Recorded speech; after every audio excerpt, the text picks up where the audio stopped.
আমার দাবি একটাই, আমার আম্মুর সুস্থ করে দেন। আমার আম্মুর যদি কিছু হয় সবাই কিন্তু ভালো থাকতে পারবে, আমি সবার নামে কেস করব।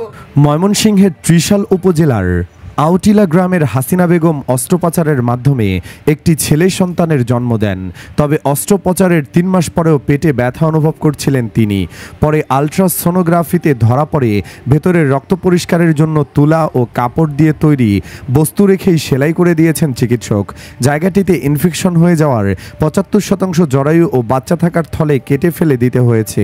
মাত্রাতিরিক্ত ইনফেকশন হওয়ায় পায়খানার রাস্তায় বাইপাস করে দেওয়া হয়েছে। এখন মৃত্যু পথযাত্রী এই নারী। ভুক্তভোগী হাসিনার স্বামী আনিসুর রহমান পেশায় একজন রিকশা চালক। তার আরও 2টি মেয়ে রয়েছে। গাইনি বিশেষজ্ঞ ডাক্তার রূপা আক্তারের বিরুদ্ধে এই অভিযোগ উঠেছে। আনিসুর রহমানের ভাষ্যমতে সকালে হাসিনার প্রসব ব্যথা শুরু হয়। পরে তাড়াহুড়ো করে ওই দিন সন্ধ্যায় নগরীর চরপাড়া ব্রাহ্মপল্লীর 13/B হেলথ কেয়ার প্রাইভেট হাসপাতালে ভর্তি করা হয়। ভর্তির পর রাত 9:30টার দিকে গাইনি বিশেষজ্ঞ ডাক্তার রূপা আক্তার সিজার করেন। সিজারে ছেলে সন্তানের জন্ম দেন হাসিনা। সিজারের পর মা ছেলে দুজনেই সুস্থ ছিলেন।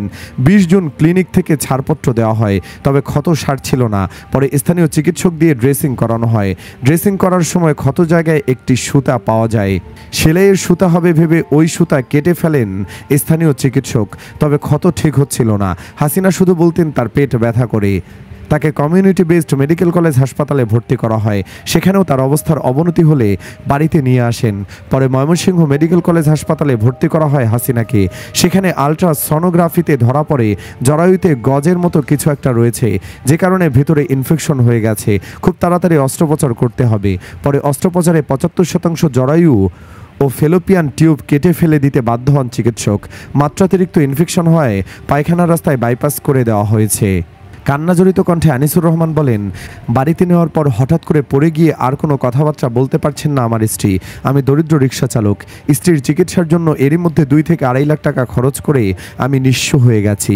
স্ত্রীকে আবার হাসপাতালে আনার মতো আমার সামর্থ্য নেই। এ বিষয়ে অস্ত্রোপচার করা চিকিৎসক রূপা আক্তার বলেন, এ বিষয়ে আমার স্বামী আপনার সঙ্গে যোগাযোগ করবেন।